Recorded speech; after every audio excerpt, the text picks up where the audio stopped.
Hello મિત્રો, આજે આપણે શીખશું વિભાજ્યની ચાવી. તો પહેલાં બેની ચાવી ભણશું. કેની ભણશું?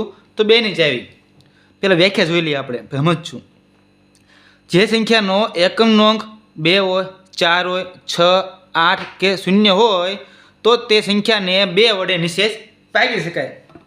હવે આપણને સંખ્યા આપી છે, આનો કયો અંક જોવાનો? તો પહેલો અંક એટલે આ એકમનો અંક. જો તો 2, 4, 6, 8 કે 0માંથી એક છે. હા, 4 છે તો આ સંખ્યાને 2 વડે નિશેષ ભાગી શકાય. જો આ કેવો એકમનો અંક છે? 7 છે, આમાં આવતા નથી તો આ સંખ્યાને 2 વડે નિશેષ ભાગી શકાય નહીં. હવે 9 જુઓ, આ 9 2ના ઘડિયામાં આવે છે? નથી આવતા 2ના ઘડિયામાં, તો 2 વડે નિશેષ ભાગી શકાય નહીં. આ 6 આ 2ના ઘડિયામાં આવે છે? હા, જો 2ના ઘડિયામાં આવતા હોય તો 2 વડે નિશેષ ભાગી શકાય. 8 જુઓ, 2ના ઘડિયામાં આવશે? હા આવશે, તો આ સંખ્યાને પણ આખી સંખ્યાને 2 વડે નિશેષ ભાગી શકાય. કેટલું યાદ રાખવાનું? આ એકમ અંક જોવાનો, જો 2ના ઘડિયામાં આવે તો 2 વડે નિશેષ ભાગી શકાય, નકર 2 વડે નિશેષ ભાગી શકાય નહીં. હવે 3ની ચાવી. કઈ ચાવી ભણશું? તો 3ની ચાવી. આ 3ની ચાવી શું કરવાનું? તો પહેલાં વ્યાખ્યા જોઈ લેવી. તો આપેલ સંખ્યાનો સરવાળો કરતા મળતી સંખ્યા જો 3ના ઘડિયામાં આવે અથવા 3નો ગુણિત હોય તો તે સંખ્યાને 3 વડે નિશેષ ભાગી શકાય. જ્યારે પણ 3ની ચાવી હોય એટલે આપેલ સંખ્યાનો શું કરવાનો? સરવાળો કરવાનો. આ 5 ને 3 કેટલા થાય? 8. 8 ને 2 10. આ 10 ને 7 17. 17 ને 1 18. તો સરવાળો કેટલો થયો? આનો સરવાળો થયો 18. આ 18 3ના ઘડિયામાં આવે? તો હા આવે. જો ન આવે તો 3 વડે નિશેષ ભાગી શકાય નહીં, પણ 18 આવશે 3ના ઘડિયામાં. 3 6 18, તો 3 વડે નિશેષ ભાગી શકાય. હવે જો 5 ને 5 10. 10 ને 8 18. 18 ને 2 20 થયા. આ 3ના ઘડિયામાં 20 આવતા નથી, એટલે 3 વડે નિશેષ ભાગી શકાય છે નહીં. આ સંખ્યાને 3 વડે નિશેષ ભાગી શકાય નહીં. હવે 4ની ચાવી. તો આપેલ સંખ્યાનો એકમનો અને દશકના અંકને કયા અંક જોવાના? તો એકમ અને દશકના અંકને જો 4 વડે નિશેષ ભાગી શકાય. કેટલા અંક? તો એકમ અને દશક. આ બંને અંકને જો 4 વડે નિશેષ ભાગી શકાય તો આખી સંખ્યાને 4 વડે નિશેષ ભાગી શકાય. હવે થોડું યાદ રાખવાનું, જો એકમ અને દશકના આ બંને અંક જો 0 હોય ને તો આખી સંખ્યાને 4 વડે નિશેષ ભાગી શકાય. જો તમે ઉદાહરણ જોઈ લેવી. આ બંને અંક કેવા છે? આ એકમ અને દશકના આ બંને અંક 0 છે તો 4 વડે નિશેષ ભાગી શકાય. આટલું તમારે યાદ રાખવાનું. પહેલાં આ વ્યાખ્યા હતી ને, યાદ રાખવું. અહીંયા જુઓ, કયા 2 અંક લેવાના? 4ની ચાવીમાં પહેલા 2 અંક લેવાના, આ એકમ અને દશકના. આ 12 ને 4 વડે નિશેષ ભાગી શકાય છે, તો 4 તેરી ને 12, તો 0 0. હા, નિશેષ ભાગી શકાય છે. તો આખી સંખ્યાને 4 વડે નિશેષ ભાગી શકાય.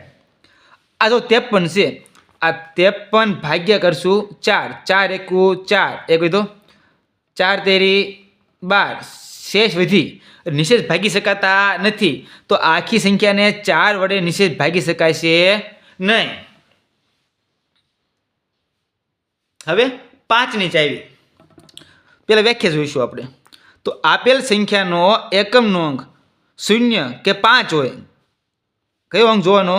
તો 5ની ચાવીમાં પણ કયો અંક જોવાનો? એકમનો અંક જોવાનો. શું હોવું પડે? 0 અથવા 5. તો આખી સંખ્યાને 5 વડે નિશેષ ભાગી શકાય. જો તો એકમનો અંક 0 છે, હા, તો 5 વડે નિશેષ ભાગી શકાય. અહીંયા એકમનો અંક 0 છે, 0 અથવા 5 છે નહીં, એટલે આખી સંખ્યાને 5 વડે નિશેષ ભાગી શકાતી નથી. આ 0 અથવા 5 છે, હા, તો ભાગી શકાય છે. આ 0 અથવા 5 છે, હા, તો ભાગી શકાય. અહીંયા છે, હા, તો ભાગી શકાય. અહીંયા નથી, તો 5 વડે નિશેષ ભાગી શકાય છે નહીં. આ હતી 5. હવે 6ની ચાવી. તો આપેલ સંખ્યામાં, જો આપેલ સંખ્યા છે, આ સંખ્યામાં 2ની ચાવી અને 3ની ચાવી, આ બંને ચાવી લાગુ પડે તો અને તો જ આ 6 વડે નિશેષ ભાગી શકાય, નકર નિશેષ ભાગી શકાય નહીં. આ આપણે સંખ્યા આપી છે, જો તો આમાં 2ની ચાવી લાગુ પડે છે, 2ની ચાવી લાગુ પડતી નથી. 3ની પડે છે, 3ની, તો ત્રણની ચાવીમાં શું કરવાનું? સરવાળો કરવાનો. તો 2 ને 1 3, 3 ને 1 3, 6 થયો. સરવાળો કેટલો થયો? 6. તો 3ના ઘડિયામાં 6 આવે? હા આવે. તો 3 વડે ભાગી શકાય. પણ આપણને વ્યાખ્યામાં કીધું આ બંને વડે ભાગી શકાય, આ બંને વડે ભાગી શકાતી નથી. 3 વડે ભાગી શકાય છે પણ 2 વડે ભાગી શકાતી નથી. તો 6 વડે પણ ભાગી શકાય નહીં. આ બંનેમાં ખરા નિશાની હોય તો અને તો જ 6 વડે નિશેષ ભાગી શકાય. આ જો 2 વડે ભાગી શકાય, 2 વડે ભાગી શકાતી નથી. આનો સરવાળો કેટલો થયો? 10. તો આ 3ની ચાવીમાં પણ 10 આવતા નથી એટલે અહીંયા શું આવશે? ખોટું તો આવશે. 2ની ચાવી લાવવું પડે છે? હા 2ની પડે છે. હવે 5 ને 10 ત્યાં 10, સરવાળો કેટલો થયો? 10 થાય. તો 3ની ચાવી લાગુ પડતી નથી. તો અહીંયા પણ લાગુ પડશે નહીં. જુઓ તો એક દાખલો જોઈ લઈએ આપણે. 2ની ચાવી લાગુ પડે છે? હા 2ની પડે છે. હવે 3ની પડે છે. સરવાળો કેટલો થયો? 6 થયો. હા 3ના ઘડિયામાં 6 આવે તો 6ની પણ પડશે, 3ની પણ પડશે. જો બંનેમાં ખરા નિશાની છે તો અને તો જ આ 6 વડે નિશેષ ભાગી શકાય, નકર ભાગી શકાતા નથી. હવે 8ની ચાવી પહેલાં વ્યાખ્યા જોઈશું આપણે.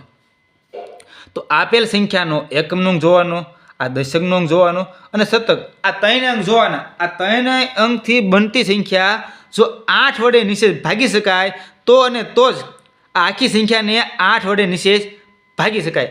કેટલા અંક લેવાના? તો એકમ, દશક અને શતક 3 અંક લેવાના. 4ની ચાવીમાં કેટલા અંક લેવાના હતા? 2. આ 8ની ચાવી છે એટલે કેટલા અંક લેવાના? 3. થોડું યાદ રાખવાનું કે એકમ, દશક અને શતક આ 3 અંક જો શૂન્ય હોય ને તો પણ 8 વડે નિશેષ ભાગી શકાય. તો આપણે થોડાક ઉદાહરણ જોઈશું. જો આ 3 અંક શૂન્ય છે, હા આ 3 અંક શૂન્ય હોય તો 8 વડે નિશેષ ભાગી શકાય. હવે 8ની ચાવી કેટલા અંક લેવાના? આ 3 અંક, આ એકમનો, આ દશકનો અને આ શતકનો. હવે કેટલા ભાગશું? તો 8 વડે. 4ની ચાવીમાં 4 વડે, પણ 4ની ચાવીમાં 2 અંક લેવાના. આ 8ની ચાવીમાં કેટલા અંક લેવાના? 3 અંક લેવાના. 8 1 8, 8 2 ને 16, 0 0 ઉપરથી ઉતારે 8, 8 1 8 0. તો હા નિશેષ ભાગી શકાય 8 વડે. આ 3 અંકની સંખ્યા બની હતી એને 8 વડે નિશેષ ભાગી શકાય છે એટલે આખી સંખ્યાને 8 વડે નિશેષ ભાગી શકાય છે. આ 2 દાખલા તમે ગણજો. હવે 9ની ચાવી જોઈશું આપણે. કેની જોઈશું? તો 9ની ચાવી. તો આપેલ સંખ્યાનો સરવાળો કરતા જે મળતી સંખ્યા જો 9ના ઘડિયામાં આવે, આ 3 જેવી ચાવી છે. 3ની ચાવીમાં 3ના ઘડિયામાં આવવા પડે, આ 9ની ચાવીમાં 9ના ઘડિયામાં આવવા પડે. તો આમાં શું કરશું આપણે? સરવાળો. તો 5 ને 1 6, 6 ને 3 કેટલા થયા? 9. આ 9ના ઘડિયામાં 9 આવે? હા આવે. તો 9 વડે નિશેષ ભાગી શકાય. આ બાકીના દાખલા તમે ગણજો. હવે 10ની ચાવી જોઈ લેવી ઝડપથી. તો 10ની ચાવી. તો આપેલ સંખ્યાનો એકમનો અંક શું હોવો પડે? 0 હોય. જો 2ની ચાવીમાં એકમનો અંક શું હોવો પડે? તો 2 4 6 8 કે 0. આ 5ની ચાવીમાં એકમનો અંક શું હોવો પડે? 0 કે 5. અને 10ની ચાવીમાં એકમનો અંક, આ 10ની ચાવીમાં એકમનો અંક શું હોવો પડે? 0 જ તે. તો 0 હોય તો 10 વડે નિશેષ ભાગી શકાય. કયો અંક જોવાનો? તો એકમનો અંક, પહેલો અંક જોવાનો. આ 0 છે? નથી. આ 0 છે? નથી. આ 0 છે? હા તો 10 વડે ભાગી શકાય. આ 0 છે? હા તો 10 વડે ભાગી શકાય. આ 0 છે? નથી તો ભાગી શકાતા નથી. આ હતી 10ની ચાવી. હવે 11ની ચાવી પહેલાં વ્યાખ્યા જોઈશું આપણે.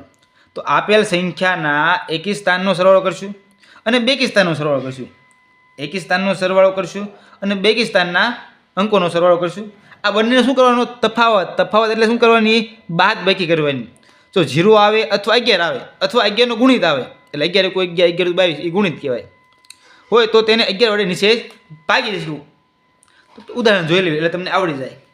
અથવા આ એકમનું અંક કહેવાય, આ એકી સ્થાન, આ બેકી સ્થાન, આ એકી સ્થાન, આ બેકી સ્થાન. તો એક મૂકીને શું કરવાનો? ગોળ રાઉન્ડ.